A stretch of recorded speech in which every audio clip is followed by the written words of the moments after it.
Good morning, gamers. Today is Monday, January 30th, 2017, and I'm Greylock3491, your host of our daily look at the gaming news. And let's go ahead and get started with our first story here. And this is a story about things we missed if we didn't watch the Mass Effect Andromeda new trailer that was released. We talked about this last week. And we're not going to go through all of these. This is a GameSpot story, so you can look at the whole thing over there. But we're going to look at the first few. The first one is a good look at Habitat 7, that planet surrounded by that dark matter or dark stuff, whatever it is. And the next thing is the ship Hyperion. So this is one of the arcs that humans took from our galaxy, the Milky Way, to Andromeda. The next is, it appears that the pilot of the arc isn't human. So he's a Solarian, which is a race from the original Mass Effect series.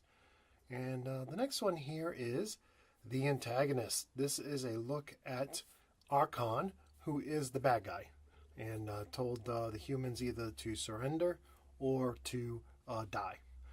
And then finally, we get a look at the crew here. And this is, I think, one of the first shots I've seen myself of the male leader. You get to choose between being Scott or Sarah, and most of the videos I've seen or pictures I've seen has shown Sarah. So here's a picture of Scott, what he looks like, and we'll leave it at that for now. If you want to see the full story, check it out at GameSpot.com. And now let's go to our next story here, and this is again another Mass Effect Andromeda story. They're saying there's going to be no crossplay between Xbox One, PS4, and PC.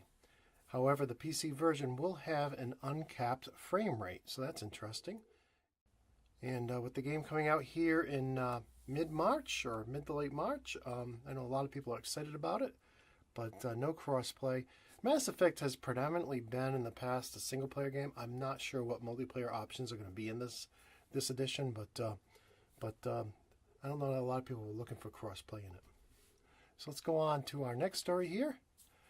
And Ark Survival Evolved is getting its biggest patch ever, and that patch is going to include things, what they're calling their tech tier patch, and that's going to include things like tech vision, which gives you like nighttime vision, and tech boots, which give you the ability to jump and land without taking damage. So you can jump great distances when you land, you won't get taken any damage. There's also tech gauntlets that let you punch really hard, etc., etc. Tech pants that let you run really fast. And it said that the patch is supposed to be coming out today for the PC. So I actually own Ark Survival Evolved. I haven't actually played it yet. I bought it when it was on sale because I picked up a Rift. So it'll be interesting to take a look at that at some point in the future. Let's go to our next story here, and now we're over at VG247.com. And this first story, a little confusing. They're saying Xbox Live Gold is going up in Canada, and then they bemoan the fact that poor Canadians have to pay more than everybody else.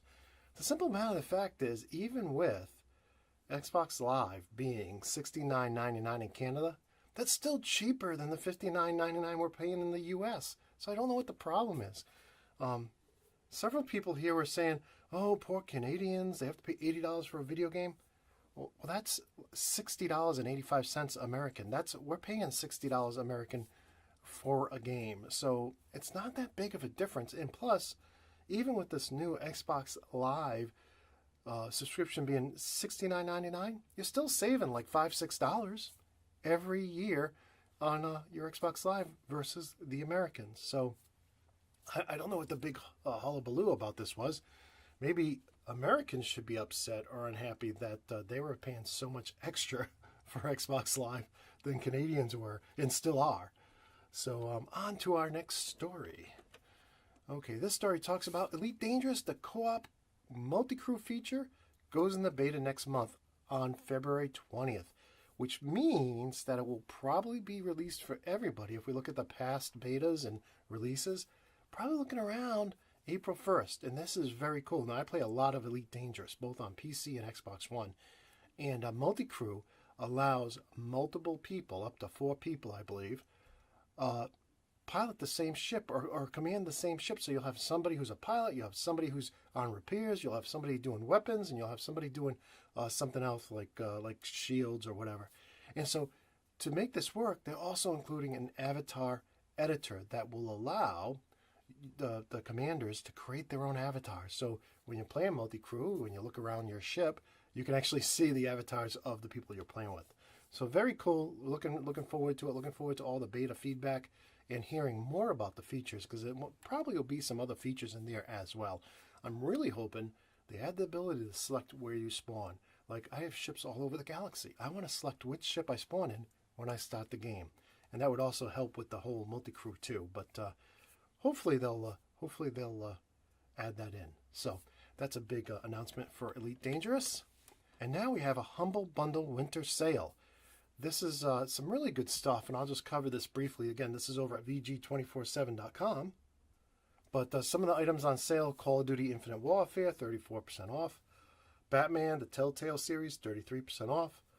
The Witcher, Game of the Year Edition, 40% off. And some other things. But the one I liked the most was the IDOS Anthology. So this is 34 games plus DLC. You're looking at Battle Stations Pacific and Midway. You're looking at Deus Ex 1, 2, 3, 4.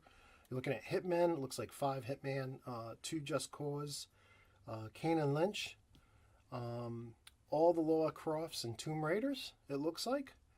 And let's see what else. And all the Thieves. So, again, the IDOS Anthology over at the Humble Bundle. And you can get that for, let's see, limited time offer will be going in, looks like it's going to be going in 6 hours. So you can get that all for $52. That's pretty awesome. So if you're a big fan of IDOS, go grab that stuff. Next, I want to talk about the March update for Titanfall 2. I have Titanfall 2. I've started playing the single player. I really enjoy it. And now it looks like there's a free update that's going to include an updated version of the colony map that'll be added, as well as some other things. So, like Prime Titans and whatnot. So if you're a big Titanfall 2 fan, check out the March update, the story. This story is over at VG247. Finally, our last story this morning is about Gears of War 4 now supporting crossplay between Xbox One and Windows 10 in the social quick play. So I don't have Gears of War 4, but I think this is cool that they're adding more crossplay features, allowing more people on Xbox One and Windows 10 to play together. So that's very, very cool. So check that out. That's that was announced here over the weekend on actually Friday. So check that out. It was apparently kicked off on Friday. And that's it for this edition of Good Morning Gamers. I want to wish you all a great day. I hope you enjoyed the show. If you did, like it, subscribe, and if you have comments on any of the stories or you think I missed something important, please put them on either YouTube or on the website or on social media. So love to hear from you. And with that, again, have a great day. Hope to see you tomorrow morning. And until next time, peace.